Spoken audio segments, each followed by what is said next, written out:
Stay tuned to the end of the video where I announce the qualifications for the chance to win the Ollie Park polarized motorcycle riding glasses with the full lens kit.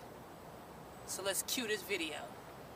What it look like, what it be like, what it do, YouTube? This is V coming at you to talk to you about a very important topic that we in the EUC community just love to hate, and that is riding equipment. Now, there is some bone of contention wherein you have, on one hand, there's individuals that do not feel the need to wear any equipment, and on the other hand, there's some of us that do feel the need to wear equipment. However, like myself, I started out on the right hand where I felt the need not to wear any equipment. That probably more so came or stemmed from initially having an EUC that basically went 12 miles per hour. Now, when I learned how to ride, 12 miles seemed sort of kind of slow, and for all intents and purposes, compared to the EUCs we have currently, it's fairly slow. So initially I did not feel the need to wear a helmet. Once I got acclimated to riding my 12 miles per hour EUC, I bumped up to one that went 25 miles per hour. Because I started out without riding gear, I felt invincible, if you will. So I would go out with this 25 miles per hour wheel, and a lot of people would caution me that I should at least at a minimum wear a helmet. Again, I failed to take heed, and once I got comfortable with the 25 mile per hour, put it like this, once I got comfortable with my Kingston 16S, I wound up teaching myself some tricks, and true to form, went out without any equipment and shattered my wrist. So that was basically a learning experience for me. So after I was on the mend, I sort of kind of was still hard-headed with wearing equipment, but slowly but surely I gravitated towards wrist guards. So initially what I wound up getting, I got these from these wrist guards, and they served me well, these DBX wrist guards from Dick's. I wound up getting these DBX wrist guards from Dick's. Now, as you can see, and I will embed a picture of a close-up shot of these wrist guards. They have sustained some wear and some slight damage because I am quite the, how should I say, the test dummy when it comes down to trying out new equipment. So I tend to go overboard with my riding capabilities and tend to take a fall. However, I've not, to be honest with you, I've not had any major issues with these. They've served me well. However, I wound up bumping up to the flex meter. These basically provide more of a support for my wrist and forearm. They go fairly high on my forearm, which I find a little restrictive, but nonetheless, it hands down, my wrists are not going to fracture from anything. I mean, what can I say? Now, however, I will say this much. In my review, I had, or put it like this, in my quest to find the proper riding equipment for me, I found that not all riding gear are equal. And what I mean by that, now I started out with, again, my DBX wrist guards. Then I wound up purchasing the 888 knee pads. Now, again, I will embed a photo. You can see the damage sustained on my knee pads. Now, I found in wearing knee pads such as these, they do not afford you the protection you think you need if you ride fast and on asphalt and or concrete. Now, dirt paths and things of that nature where you have soft, well, dirt is softer than cement, is what I mean by that. But when you're riding on dirt path, sand, or whatever the case may be. I can see these working out, but for asphalt and concrete and riding at high speeds, I basically with these wound up getting a third-degree burn, and I didn't even realize it was a burn until I went to the doctor and found out that I had a third-degree burn wearing these type knee pads.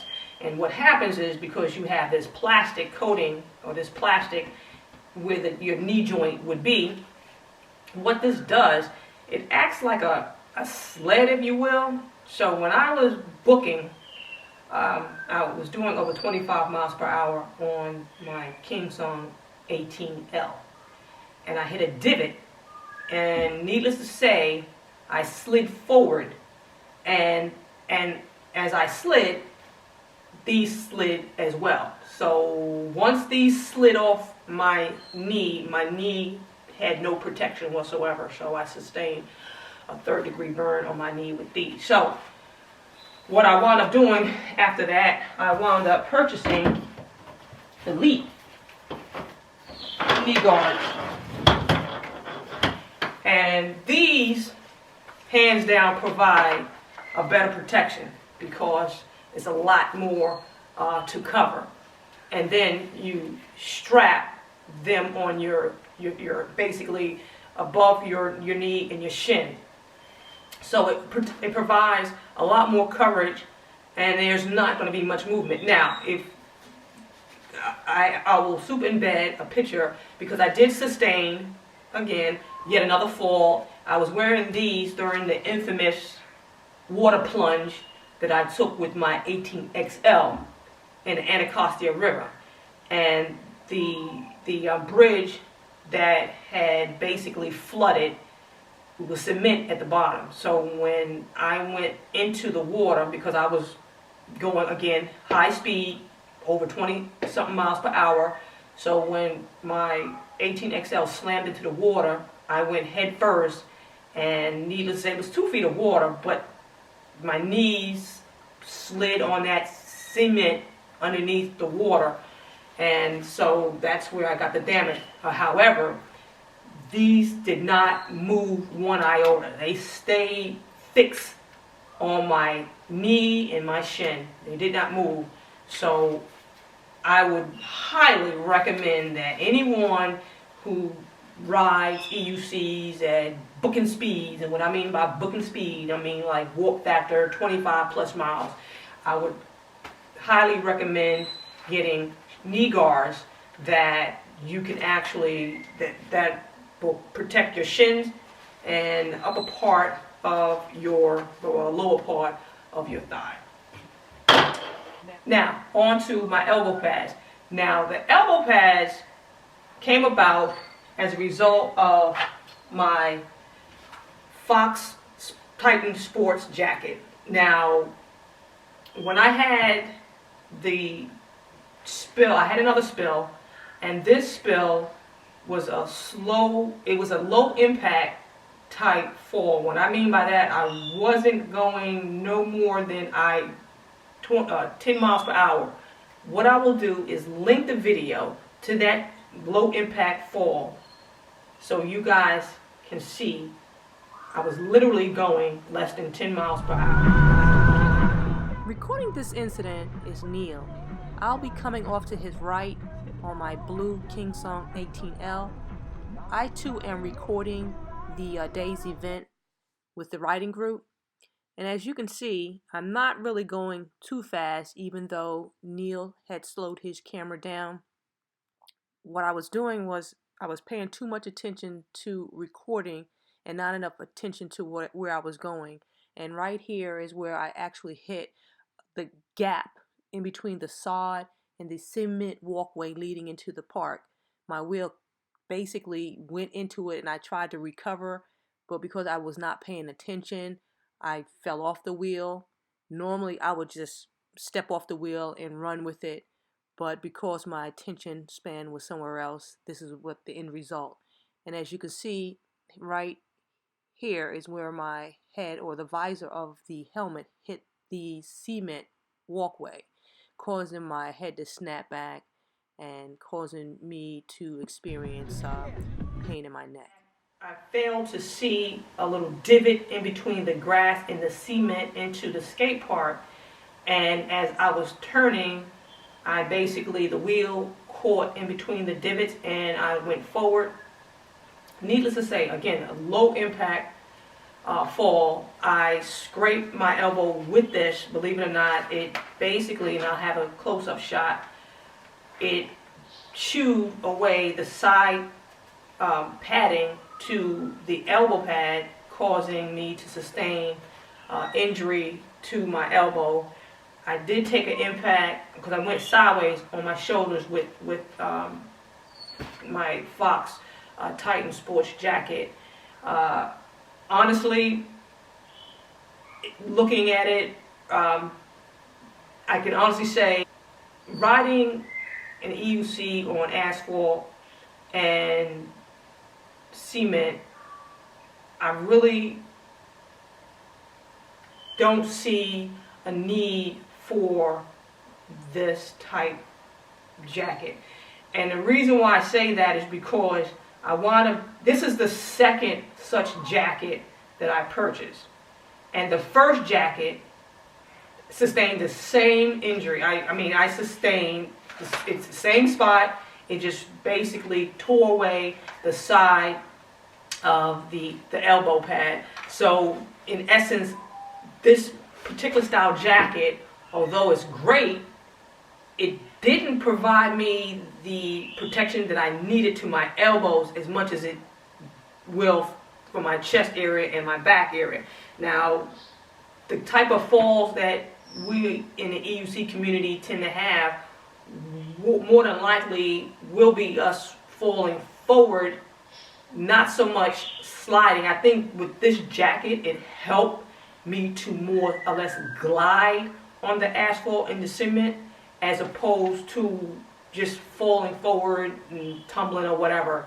But I don't really see a need for me to wear this type protection while riding EUC, because again, it acts like a sled, and with all this plastic, you're just gliding forward and turning around. And again, with the same damage to the other jacket that I had, it was in the same spot. So needless to say, my elbows did not fare well in wearing this. I can see this being a motocross, it is a motocross jacket, but it needs to stay with the motocross, because again, motocross will not be riding on cement and asphalt. This is more so geared toward dirt riding.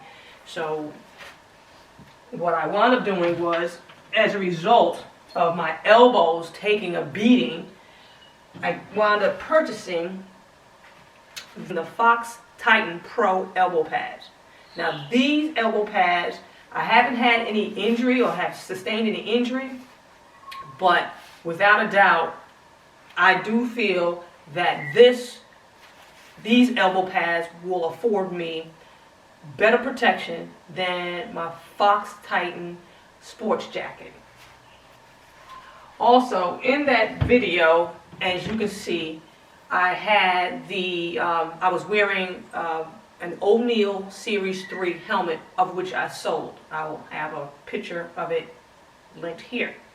Like most of you all, I thought the motocross type helmet was going to provide me the most protection when riding the EUC. However, to my dismay, that was not the case. The low impact incident wherein I fell at the skate park, there was a section, there was a snippet of when I fell. When I took the tumble, the helmet, the visor of the helmet hit the ground first, snapping my neck back, and I basically heard the cartilage crunching.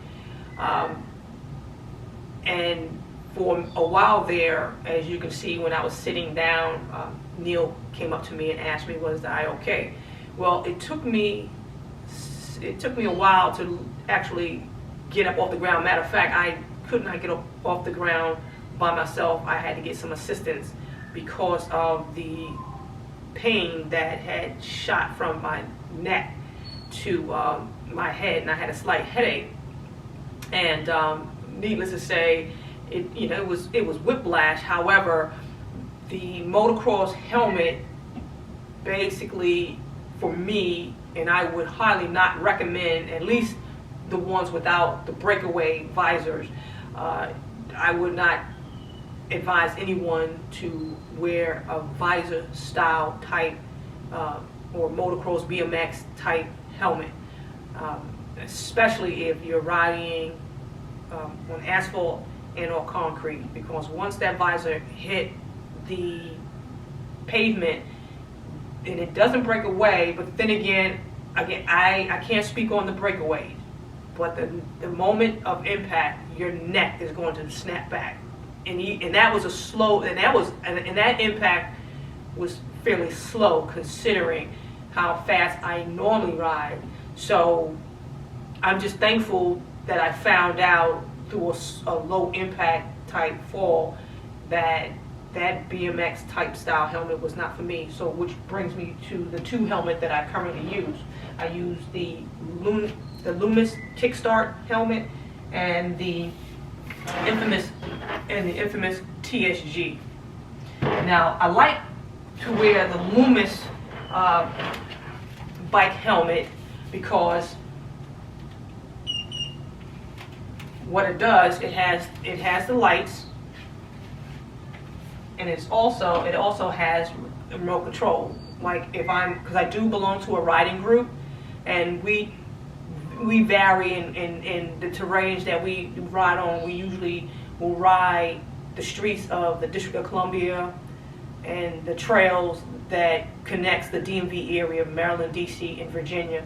So when we're riding, usually in the streets, this helmet will serve the purpose because we're not really riding too fast because of the traffic, and we want to practice safety. So this has turn signals for the traffic, left and right, which is pretty neat, to say the least. And you can basically charge it with it. Now the TSG helmet, we all know about the TSG helmet. This is one of the better helmets that provides for safety, all around safety. The front is not too forward facing. It's comfortable.